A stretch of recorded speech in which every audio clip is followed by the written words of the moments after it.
ප්‍රීමෙඩිසින් මේ පාර cut of mark ආවට පස්සේ අපි පටන් ගන්න පළවෙනි ඔන්ලයින් සීරීස් එකත් එක තමයි ඔයගොල්ලෝ එකතු වෙන්නේ.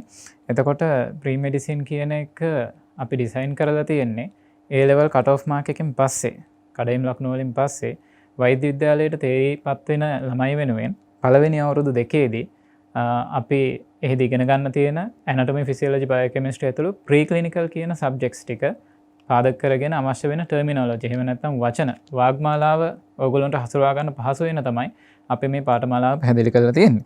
එතකොට මම මෙතෙන්දී පොඩි සටහනක් ගන්නවා MBBS course එක කොහොමද සකස් වෙලා තියෙන්නේ කියන එක. මුලින්ම MBBS කියන්නේ Bachelor of Medicine and Bachelor of Surgery. Bachelor degreesම දෙකක්.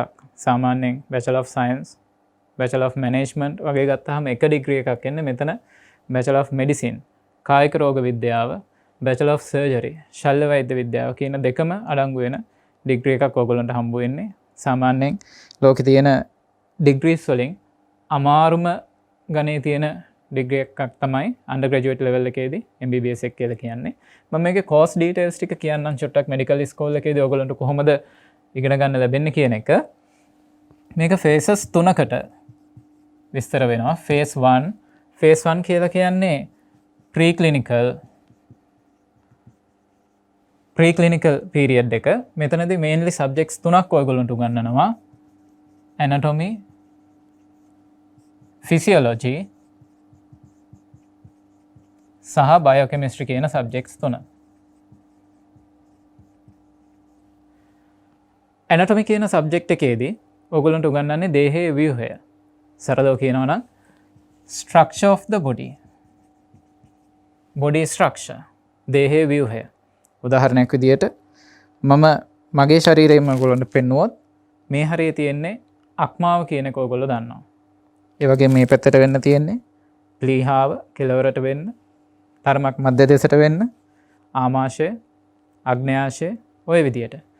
ඒ අවයවවල පිහිටම ගැන උසස් පෙළ මට්ටමේදීම ඔයගොල්ලන්ට යම්කිසි අවබෝධයක් ලබා දීලා තියෙනවා. ඒකම තමයි අපි තවදුරටත් විස්තර සහිතව anatomy කියන විෂයේදී ඉගෙන ගන්නෙ. ඒතර ඔයගොල්ලන්ට ප්‍රශ්නාර්ථයක් එන්න පුළුවන් කොච්චර දුරට ඉගෙන ගන්න ඕනේද කියන එක. ඩෙප්ත් එක කොච්චර ගැඹුරකට anatomy දැනගන්න ඕනේද කියන එක. ඒකට මට සරල වාක්‍යකින් කියන්න පුළුවන්. No, you are going to be doctors. ඔයගොල්ලෝ වෛද්‍යවරු වෙන්න යන්නේ. There can't be any other person in the world who knows anatomy better than you. ඔබට වැඩිය මනුෂ්‍ය ශරීරයේ ස්ට්‍රක්චර් එක ව්‍යුහය දන්න කෙනෙක් තවත් ඉන්න බෑ. ඒ කියන්නේ head to toe හිසේ සිට දෙපතුල දක්වා සියල්ලම anatomy වලදී ඔයගොල්ලෝ ඉගෙන ගන්න ඕනේ. anatomy වල වැදගත්කම. ඔයා ගාවට එනවා ලෙඩෙක්. පිහියකින් යනවා. stab wound එකක්. පිහියකින් යනලා එනවා. එතකොට ඔයා මේ ලෙඩාව ඔපරේෂන් එකට ගන්න ඕනේ. ඔපරේෂන් එකට ගන්න කලින් ඔයාට යම්කිසි අදහසක් තියෙන්න ඕනේ. අපි හිතමු පිහිය ඇනිලා තියෙන මේ අතෙන් මේ පැත්තෙන් ඇනිලා මේ පැත්තෙන් මතු වෙලා තියෙන්නේ කියලා. ඔයාට තව බ්ලේඩ් එකක් අරගෙන ගිහිල්ලා කපලා බලන්න බෑ ඇතුලේ මොනවටද ඩැමේජ් වෙලා තියෙන්නේ කියලා. ඔයාට යම්කිසි අදහසක් තියෙන්න ඕනේ මේ පිහිය ගමන් කරලා තියෙන ඉස්සර හරහා මොන මාංශ පේශි හෝ මොන රුධිර නාල ස්නායු වලටද හානි වෙලා තියෙන්නේ කියන එක ගැන. ඒ අවබෝධය තිබුණොත් විතරයි ඔයාට මේ patient ඔපරේෂන් කරන්න පුළුවන්.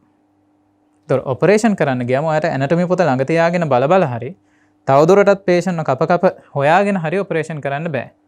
ඔයා දැනගන්න ඕනේ මොනවත් එක්කද ඔයා ගනුදෙනු කරන්න කියලා අදාළ ඉන්ජරි එක අනුව. In other words, වෙන විදියකින් කියනවා නම් there's no surgery without anatomy. anatomy දන්නේ නැතුව structure එක දන්නේ නැතුව operation කරන්න බෑ. ඉතින් ඔයාගේ degree එකේ එක කොටසක් තමයි operation.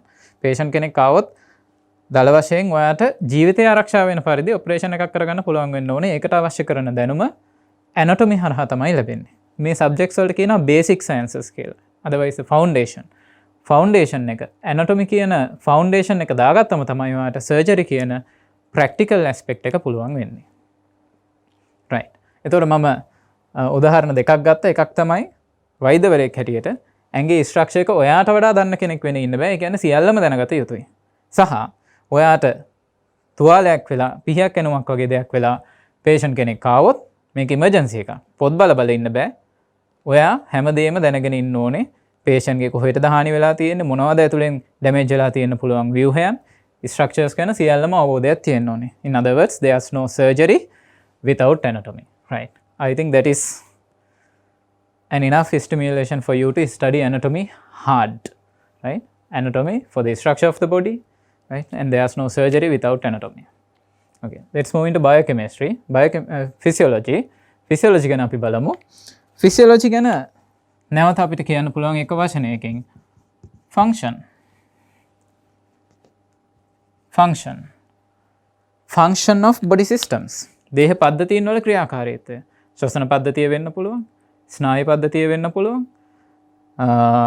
හෘදය සහ රුධිර සංසරණ පද්ධතිය වෙන්න පුළුවන්, ආහාර ජීර්ණ පද්ධතිය වෙන්න පුළුවන්. ඕනෑම පද්ධතියක ක්‍රියාකාරීත්වය තමයි අපි මෙතෙන්දි කතා කරන්නේ. හරි. අපි ගමු ආහාර ජීර්ණ පද්ධතිය අක්මාව. Functions of liver. liver එකේ කෘත්‍යයන්. ඒ වලදී උගන්වලා තියෙනවා. ප්‍රවාහයට යම්කිසි අදහසක් තියෙනවා ෆිසියොලොජි උගන්වලා තියෙනවා. ඒකට ඒ වලදී උගන්වනවා normal functions. protein හදනවා, විෂහරණය කරනවා, පිත පරිවෘතියට සංශ්ලේෂණයට දායක වෙනවා. ඒ වගේ යම් ලක්ෂණ කීපයක් ඔයා දන්නවා, කාර්යයන් කීපයක් ඔයා දන්නවා liver එකේ. ලෙඩක් cirrhosis. cirrhosis කියන්නේ තව විදිහකින් කියනවා නම් liver failure. අක්මාව අකර්මණ්‍ය වීම. එතකොට liver failure තියෙන patient කෙනෙක්ගේ protein හරියට හැදෙන්නේ නැහැ. පිත හරියට පරිවෘතියට ලක් වෙන්නේ නැහැ. ඒ නිසා පිත ඇඟේ එකතු වෙලා මනුස්සයව කහපාට වෙනවා. කහපාට වෙනවා කියන එක අපේ වගේ රටක ඝර්ම කලාපීය රටක හැම කළු පැහැයට හුරු නිසා පේන්නේ නැහැ. අපිට පේන්නේ ඇහැ ඇතුලේ. ඇහි සුදු ඉංග්‍රියාව ස්ක්ලෙරා එක බැලුවොත් එහෙම අපිට පේනවා සිරෝසිස් ලෙඩුන්ගේ ඇස් කහපාට වෙලා තියෙනවා. එතකොට මේ කහපාට වීම පිත සංශ්ලේෂණය වෙන වැරද්දක්. ඒ කියන්නේ liver එකේ function එක හරියට සිදු නොවීම. ඉතින් අපිට ලෙඩ හැදෙන්නේ දැන් පැහැදිලි මේක ඔපරේෂන් ප්‍රශ්නයක් නෙමෙයිනේ. සිරෝසිස් කියලා අපිට liver එක පාට කපලා දාන්න බෑනේ. මේක ලෙඩක්. මේකට බෙහෙත් කරන්න ඕනේ. මේ ලෙඩ බෙහෙත් කරන්න ඕනේ ලෙඩ අපිට හැදෙන්නේ අපේ මේ බොඩි සිස්ටම්ස් වල දේහ පද්ධතීන් වල කාර්ය නියමිත විදියට සිදු නොවීම නිසා. ඒ නියමිත වීමට සිදු නොවීම අපි ඩිසීස් එකක් කියලා කියනවා. එහෙම නැත්නම් පැතොලොජි. පැතොලොජි කියලා අපි කියනවා. පැතොලොජි කියන්නේ ඇත්තටම 3rd D එකේදී 3 වෙනි වසරේදී ඔයගොල්ලන්ට ඉගෙන ගන්න තියෙන විෂයක්. ව්‍යාධි වේදය, රෝග පිළිබඳ විද්‍යාව, ව්‍යාධි වේදය කියන විෂය පැතොලොජි වල උගන්වන එක එක ලෙඩවල පසුබිම කොහොමද මේ ලෙඩ හැදෙන්නේ කියන එක. ඉතින් මේ ලෙඩ හැදෙන විදිය පැහැදිලි වෙන්න නම් ඔයගොල්ලන්ට ෆිසියොලොජි, බොඩි ෆන්ක්ෂන්ස් තව වචනයක් මට එකතු කරන්න පුළුවන්. ඊටාම නිවැරදි. එතකොට normal functions of body systems. දේහ පද්ධතීන් වල සාමාන්‍ය ක්‍රියාකාරීත්වය ඔයගොල්ලන්ට අවුරුදු 2ක් තිස්සේ pre-clinical phase එකේදී උගන්වනවා. මේ normal functions දන්න කෙනාට පුළුවන් liver එකේ abnormalities වෙනස්කම් ගැන තේරුම් ගන්න. kidney එකේ වකුගඩු රෝග හැදුනොත් abnormalities තේරුම් ගන්න. ආහාර මාර්ගයේ හෘදය රුධිර සංසරණ පද්ධතිය pressure වෙනස් වෙනකොට වෙන abnormalities තේරුම් ගන්න. එතකොට ලෙඩ ගැන දන්නේ නැති දොස්තර කෙනෙක් ඉන්න බෑ. That means you have to know everything about pathology.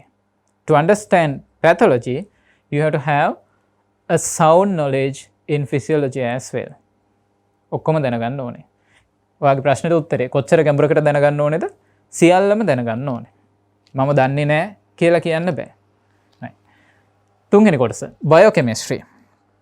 ජෛව රසායන විද්‍යාව. මෙතනදී අපි ඉගෙන ගන්නේ metabolism. පරිවර්තය. Metabolism of basic molecules. What are the basic molecules that you have studied in your A levels? Carbohydrates, lipid, protein, DNA.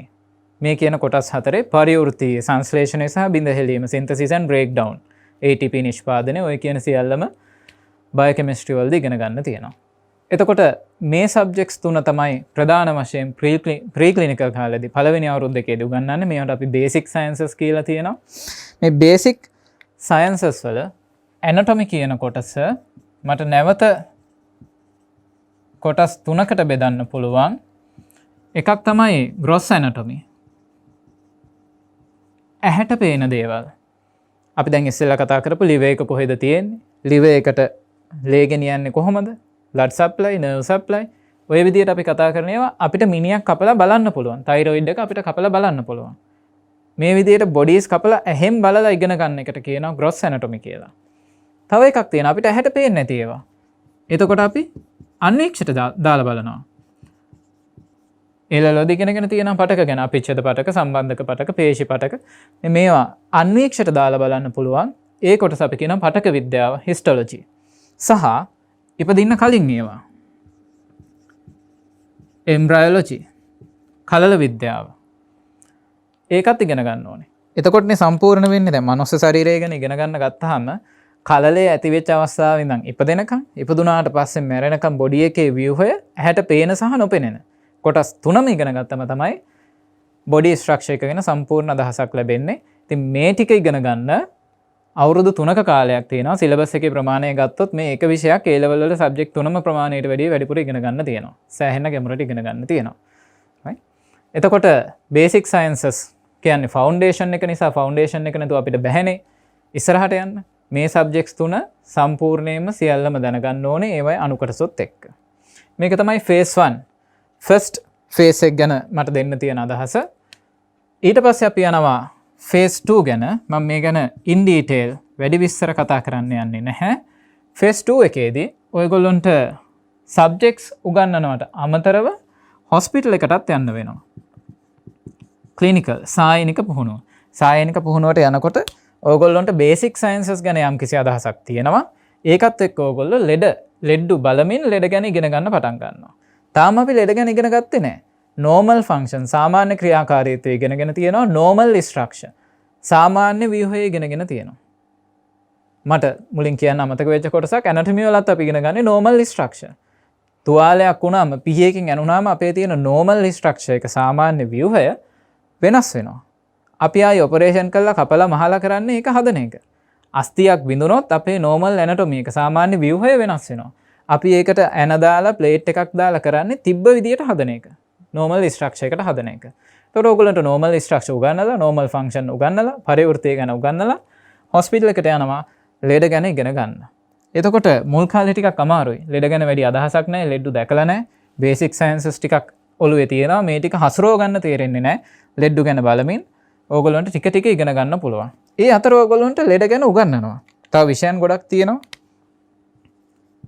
Microbiology, ශුද්‍ර ජීව විද්‍යාව, bacteria virus වගේ හැට නොපෙනෙන දේවල් ගැන, පැරසිටොලොජි, පරපෝෂීන් ගැන පණුව ගැන උගන්වනවා.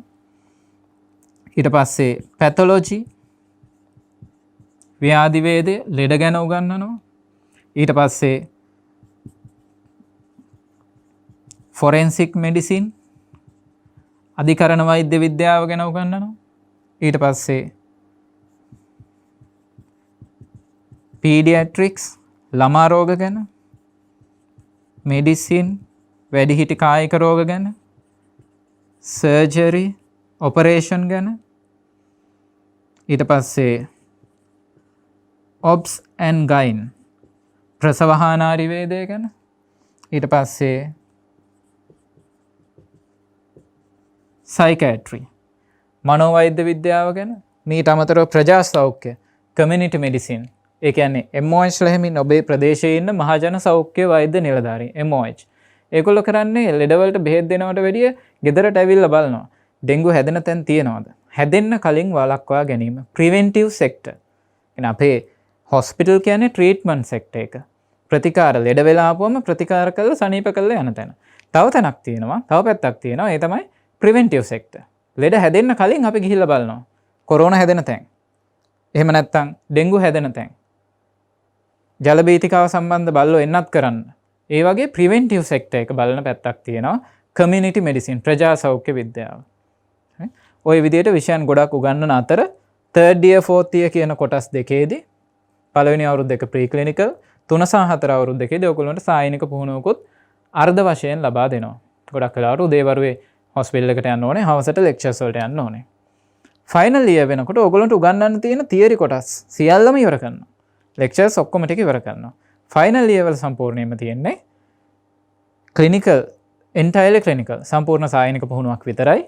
එතෙන්දි මේ අන්තිමට ලියපු සබ්ජෙක්ට්ස් පහ ළමා රෝග, කායික රෝග, ශල්‍ය රෝග, ප්‍රසවහානාරි වේද, මනෝවෛද්‍ය කියන ස්පෙෂලිටිස් පහට අදාළව ඕගොල්ලන්ට හොස්පිටල් එකේදීම සමහර දේවල් උගන්වනවා සහ දවසම ලෙඩ්ඩු එක ගැවසිලා ලෙඩ්ඩු බලලා ඉගෙන ගන්න තියෙන්නේ. එහෙම අවුරුද්දක්ම ගත කරන්න තියෙනවා.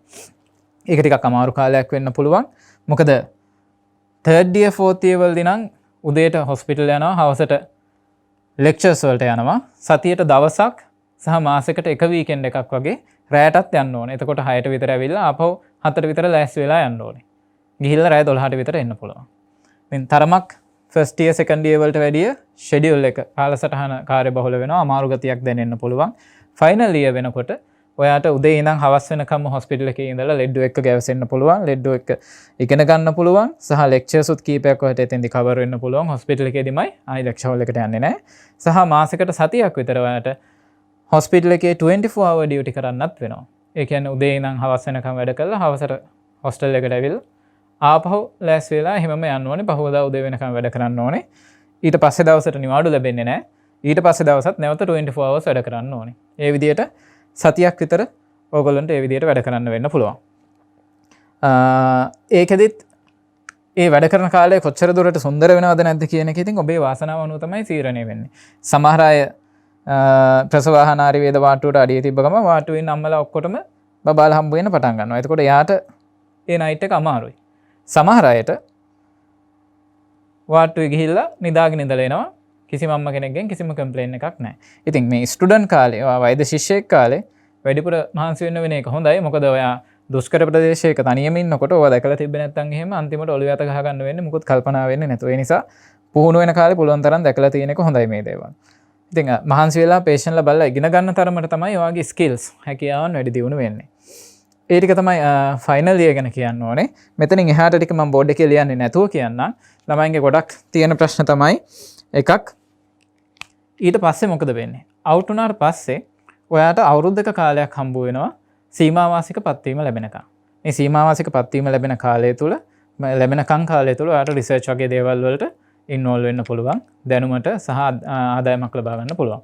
ඊට පස්සේ ඔයාට හම්බ වෙනවා සීමාවාසික පත්වීමක්. මේ සීමාවාසික පත්වීම ඔයගොල්ලොන්ගේ ඉගෙනීමේ කරිකියුලම් එකේම කොටසක්. ඒ සීමාවාසික පත්වීම කරාට පස්සේ තමයි ඔයා සම්පූර්ණ වෛද්‍යවරයෙක් බවට පත් වෙන්නේ. එතකොට ඇත්තටම කෝස් එක අවුරුදු 5ක් කිව්වට අවුරුදු 6ක් විතර වෙනකන් යනවා. ඉතින් මේ සීමාවාසික පත්වීම කියන එක තමයි වෛද්‍යවරු හැටියට අපි කියන්නේ ජීවිතේ අමාරුම කාලය කියලා. මම කියනවා අමාරුම සහ සුන්දරම කාලය කියලා. මෙතෙන්දී ඔයා වැඩ කරන්න ඕනේ 24/7. ඒ කියන්නේ 24/7 into 365 days within 365 days. පැය 24ම දවස් 7ම දවස් 365ක් වැඩ කරන්න ඕනේ. දවස් 365ක් ඇතුළත. ඒ කියන්නේ අවුරුද්දක් වැඩ කරන්න ඕනේ අවුරුද්දක් ඇතුළත. තව විදියකින් කියනවා නම් නිවාඩු නැත. අවුරුද්දෙම නිවාඩු නැහැ. ඉතින් මේක ටිකක් අමාරු කාලයක්, ඒ වගේම සුන්දර කාලයක්. වාට්ටුවේමයි ඉන්න වෙන්නේ. ඕගොල්ලෝ හොස්පිටල් එකට යනකොට දකිනවා උදේ 8ටත් ඉන්නවා, රෑ 12ටත් ඉන්නවා ડોක්ටර් කෙනෙක්. ඒ සීමාවාසික වෛද්‍යවරයා බොහෝ විට අනිත් වෛද්‍යවරුත් ඉන්නවා. එතකොට මේ කාලය තමයි ඔයා හොස්පිටල් එකේ සෑහෙන වැඩ ප්‍රමාණයක් කරන සහය කරන ගමන් ඉගෙන ගන්න. කාලය වෙන්නේ මේක සම්පූර්ණයෙන්ම විශේෂඥ වෛද්‍යවරයාගේ සහ අනිකුත් ජ්‍යෙෂ්ඨ වෛද්‍යවරුන්ගේ අධීක්ෂණයේ යටතේ ගත වෙන කාලයක්. ඉතින් අමාරු වගේම සුන්දර කරගන්න පුළුවන්.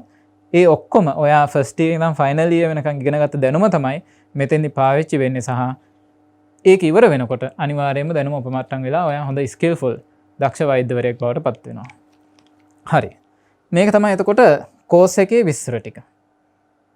මෙතනින් එහාට අපිට එක එක සබ්ජෙක්ට් එක අරගෙන ඒ සබ්ජෙක්ට් එකට අවශ්‍ය වෙන පොත් ගැන සාකච්ඡා කරන්න පුළුවන්. right. ඊළඟට අපි බලමු පොත් ගැන. පොත් ගැන ගත්තාමත් මේ බේසික් සබ්ජෙක්ට්ස් තුනට මම බෙදලා කියන්නම්. gross anatomy වලට පොත් කීපයක් තියෙනවා. අපිට පටන් ගන්න පුළුවන්. මම මේක ලියපු කෙනාගේ නමින්ම ඉල්ලන්නේ. මෙහෙම කිව්වොත් ඕන තැනක දන්නවා. එලිස් එක ප්‍රොෆෙසර් හැරල්ඩ් එලිස් ලියලා තියෙන්නේ. එලිස් එක කිව්වොත් ඕන තැනක දන්නවා. ඇනටොමි වලට තියෙන ෂෝට් නෝට් එකක් වගේ පොතක්. හැබැයි මේ පොත එක සැරේම කියුවට තේරෙන්නේ නැහැ. ටිකක් ෂෝට් නෝට් කරලා වැඩි නිසා සමහර වෙලාවට බිගිනර් කෙනෙකුට පටන් ගන්න කෙනෙකුට ඔයගොල්ලන්ට වගේ එක සැරේම කියුවට තේරෙන්නේ නැහැ. මේකත් එක්ක තව පොතක් කියවන්න වෙනවා. ඉතින් මේකට ඔප්ෂන්ස් තියෙනවා. චෞරාසියා කියලා පොතක් තියෙනවා. මේක ප්‍රොෆෙසර් බී.ඩී. චෞරාසියා ඉන්දියන් ප්‍රොෆෙසර් කෙනෙක් ලියලා තියෙන්නේ. ඒකට ඉංග්‍රීසි භාවිතය හරිම සරලයි. සරල වෙන්න පොතේ ප්‍රමාණය වැඩි. ටෙක්ස්ට් එක ගොඩක් තියෙනවා. මේ පොත කියවලා එලිස් එක කියවුවොත් පැහැදිලි වෙනවා. සහ මේ පොත්වල නැති MCQ point ගොඩක් එලිස් එකේ තියෙනවා කියලාත් ඔයගොල්ලන්ට පැහැදිලි වෙයි. ඊටාම කුඩා ඉඩක මේක සංක්ෂිප්ත සටහනක් නිසා එලිස් එක කියවනකොට. So it will be a short note kind of, but one of the best anatomy texts. and චෞරාසියා එකෙත් සෑහෙන විස්තර ප්‍රමාණයක් තියෙනවා. ප්‍රමාණවත් මේ දෙකම කම්බිනේෂන් එකක් විදිහට කියවන්න පුළුවන්. එහෙම නැත්නම් Gray's Anatomy කියලා පොතක් තියෙනවා. මේක ටිකක් ලොකු පොතක්. මේකේ තමයි ඇනටොමි වල හොඳම පින්තූර තියෙන පොත විදිහට සලකන්නේ. ටෙක්ස්ට් එකත් පැහැදිලි වෙනවා. ප්‍රමාණයෙන් විශාල වෙන්නේ පින්තූර ගොඩකුත් තියෙන නිසා කියවම එක සැරේම තේරෙන පොතක්. සාමාන්‍යයෙන් MCQ පේපර් එක හොඳට කරගන්න පුළුවන්, ප්‍රශ්න හොඳට කරගන්න පුළුවන් පොතක්. මේකත් ගොඩක් recommended පාවිච්චි කරන පොතක්. ඊට පස්සේ ස්නෙල්, ප්‍රොෆෙසර් රිචඩ් ස්නෙල් කියලා කෙනෙක් ලියලා තියෙන්නේ. ස්නෙල් එක කිව්වොත් ඕන කෙනෙක් දන්නවා. ස්නෙල් එකත් හොඳ ටෙක්ස්ට් එකක්. ග්‍රේස් එක වගේම ප්‍රමාණයෙන් විශාල පොතක්. හැබැයි ස්නෙල් එක ග්‍රේස් එක තරම්ම මේ දවස්වල ප්‍රචලිත නැහැ. මම උදාහරණයක් විදිහට ගත්තොත් අපේ බැච් එකේ ළමයි 200ක් විතර හිටියා. ළමයි 5 දෙනෙක් විතර ස්නෙල් කියෙව්වේ. එකෙන් එක්කෙනෙක් මම. මොන පොතත් ඇනටොමි එකයි ඔළුවේ ඉඳන් කකුලට වෙනකන් විස්තර කරන්න තියෙන. ඇනටොමි එකයි ස්ටෑන්ඩඩ් recommended books. මේවා කියවම ඔයාට බොඩි ස්ට්‍රක්චර් එක ගැන හොඳ අදහසක් ලැබෙනවා. පොත තෝරා ගැනීම ඇත්තටම ඔයා යන ෆැකල්ටි එක, සීනියර්ස්ලාගේ රෙකමෙන්ඩේෂන් සහ ඔයාට තේරෙනවද නැද්ද කියන එක සලකලා තමයි තීරණය කරන්න ඕනේ. ඊට පස්සේ ලාස්ට් ඇනටොමි කියලා එකක් තියෙනවා. මේක තමයි ඇත්තටම දැන් කාලේ මේ දවස්වල මෙඩිකල් ස්ටුඩන්ට්ස්ලා ගොඩාක්ම පාවිච්චි කරන පොත සහ පෝස්ට් ග්‍රැජුවේට් එකක් අපි පශ්චාත් උපාධියක් කරනවා නම් සර්ජරි වලින් හරි ඇනටොමි වලින් හරි එතෙන්දිත් ගොඩක් වෙලාවට කියවන රෙකමෙන්ඩඩ් පොත වෙන්නේ ලාස්ට් එක. ඒතර මේ කියන පොත් වලින් එකක් ලාස්ට් එක කියවනවා නම් ඇත්තට වෙන පොත් කියවන්න අවශ්‍ය වෙන්නෙත් නැහැ. MCQ points ගොඩක් තියෙනවා. මේ කියන පොත් වලින් එකක් ඔයාට තෝරගන්න පුළුවන්. ඔයා යන ෆැකල්ටි එක සහ සීනියර්ස්ලාගේ උපදෙස්, රෙකමෙන්ඩේෂන් සහ ඔයාට වඩාත්ම වැදගත් වෙන දේ ඔයාට තේරෙනවද නැද්ද කියන එක. බොහෝ විට ඔයා මුලින්ම කියවන්න ගන්න පොත ඔයාට තේරෙනවා සහ හිතට අල්ලනවා, ඔළුවට යනවා. මොකද ඇනටොමි කියන එක බොඩි ස්ට්‍රක්චර් එක. ඒක මේ අමුතු රොකට් සයන්ස් එකක් නැහැ. මේක විස්තර කරලා තියෙන පොත් පහට අමතරව මේ ග්‍රොස් ඇනටොමිනේ, හිස්ටොලොජි සහ එම්බ්‍රයොලොජි වලට වෙනම පොත් කීපයක් තියෙනවා. හිස්ටොලොජි වලට වීටර්ස් හිස්ටොලොජි කියලා පොතක් තියෙනවා. මේකේ පින්තූර එක්කම ටෙක්ස්ට් එක විස්තර කිරීමත් අඩංගු වෙනවා. ඒ වගේම ජාන්කොයරාස් හිස්ටොලොජි කියන පොත, මේකේ පින්තූරක් තියෙනවා, ටෙක්ස්ට් එක ටිකක් වැඩි. ඉතින් සාමාන්‍යයෙන් පේපර් එකේ හිස්ටොලොජි වලට යන ලකුණු ප්‍රමාණය, පේපර් එකේ ලකුණු 100ක් තියෙනවා නම් 80ක් විතර වැඩි ප්‍රමාණයක් එන්නේ ග්‍රොස් ඇනටොමි වලට. හිස්ටොලොජි වලට ඊට වඩා අඩු ප්‍රමාණයක්. ඒකත් එක්ක ටැලි කරලා තමයි ඔයා පොත තෝරගන්න ඕනේ. ඔයාට ගැළපෙන පොත් දෙකෙන් ඕනම එකක් ඕනම ෆැකල්ටි එකක රෙකමෙන්ඩඩ්. ඒ වගේම එම්බ්‍රයොලොජි වලට ලැන්ග්මාන් කියලා පොතක් තියෙනවා. පිටු 150ක 200ක වගේ පොඩි පොතක්. මේකත් ඔයගොල්ලොන්ට එම්බ්‍රයොලොජිත් ඇනටොමි පේපර් එකෙන් ලකුණු 10%ක් 15ත් අතර ප්‍රමාණයක් තමයි උපරිමොනොත් ලැබෙන්නේ. එතකොට ඒකට ටැලි කරලා තමයි ඔයා ඒකට පොතක් ගන්නවද, කොච්චර දුරට කියවනවද කියන එක මැනේජ් කරගන්න ඕනේ. පුළුවන් තරම් ඔක්කොම කියවනවා නම් හොඳයි. නමුත් ග්‍රොස් ඇනටොමි වලට තමයි වැඩි බරක් යොදන්න ඕනේ. ඒ වගේම තවත් සබ්ජෙක්ට් දෙකක් තියෙනවා. අපි කලින් කතා කරපු ෆිසියොලොජි වලට පොත් දෙකක් තියෙනවා. Gannon is the heart of physiology. ගොඩාක් අපි ෆිසියොලොජි ලෙක්චරර්ස්ලා කියන්නේ Gannon is the heart of physiology. ඔය ෆිසියොලොජි කියවනවා නම් golden text එක Gannon එකේ සමහර තැන් ඕගොල්ලන්ට පැහැදිලි නැත්නම් රිෆර් කරන්න පුළුවන් ගයිටන් ෆිසියොලොජි කියන එක. ගයිටන් එක ටිකක් ලොකු පොතක්. ඒක සාමාන්‍යයෙන් කියවලා ඉවර කරන්න බෑ. නමුත් ඔයාලා රිෆර් කරන්න පුළුවන් පැහැදිලි නැති තැන් හෝ වැඩිදුර කියවන්න අවශ්‍ය වෙනවා නම්. ගයිටන් එකේ පොකට් කම්පැනියන් එකකුත් තියෙනවා. පොඩි පොතක් පිටු 700-800ක වගේ. ඒකත් ඔයගොල්ලොන්ට ගැනොන් එකේ අපහැදිලි තැන් තියෙනවා නම් හෝ වෙන මොනවා හරි ෆිසියොලොජි සම්බන්ධයෙන් දැනගන්න ඕනේ නම් පාවිච්චි කරන්න පුළුවන්. බයෝකෙමිස්ට්‍රි වලටත් පොත් දෙකක් තියෙනවා. recommended ගොඩක් හැම ෆැකල්ටි එකම පාවිච්චි වෙන පොත ලිපින්කොට්. ලිපින්කොට් එකට අමතරව හාපර්ස් කියලා තව පොතක් තියෙනවා. ඒකේ බයෝකෙමිස්ට්‍රි වල ලිපින්කොට් එකේ පැහැදිලි නොවන තැන් වැඩිපුර යමක් රීඩ් කරන්න ඕනේ නම් පාවිච්චි කරන්න පුළුවන්. ලංකාවේ හැම ෆැකල්ටි එකකම වගේ හැම ළමයෙක්ම වගේ පාවිච්චි කරන්නේ ලිපින්කොට් එක. මම ඒක අන්ඩර්ලයින් කරලා තියෙනවා. ඒත් බයෝකෙමිස්ට්‍රි වල මේ පොත් දෙකේම විස්තර වෙන්නේ රසායනික ව්‍යුහ රහිතව. ඒක වාසියක්. දැන් ඒ ලෙවල් වලදී රසායනික ව්‍යුහ සහිතව තමයි ඉගෙන ගන්නේ. ඕගනික් කෙමිස්ට්‍රි වගේ. බයෝකෙමිස්ට්‍රි වලට ආපුවම කාබනික සංයෝග තියෙන්නේ. රසායනික ව්‍යුහ භාවිතා වෙන්නේ නැහැ. මේක ඇත්තටම බයෝකෙමිස්ට්‍රි කියවට ක්ලිනිකල් කෙමිස්ට්‍රි.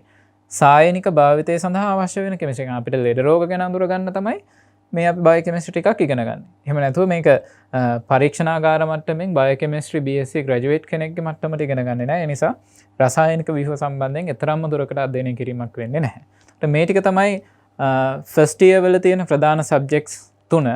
හිස්ටොලොජි, එම්බ්‍රයොලොජි කියන උපකොටස් දෙකත් එක්කම ඒ සබ්ජෙක්ට්ස් වලට අදාළ වෙන පොත් ටික. එතකොට ඔයගොල්ලෝ පොත් ටික ගන්න බලාපොරොත්තු වෙනවා නම් බුක් ෆෙයාර් එකකින් හරි කවුරු හරි අරන් දෙන්න කෙනෙක් ඉන්නවා නම් මේ පොත් ලිස්ට් එක තමයි ඔයගොල්ලෝ ගාව තියෙන්න ඕනේ.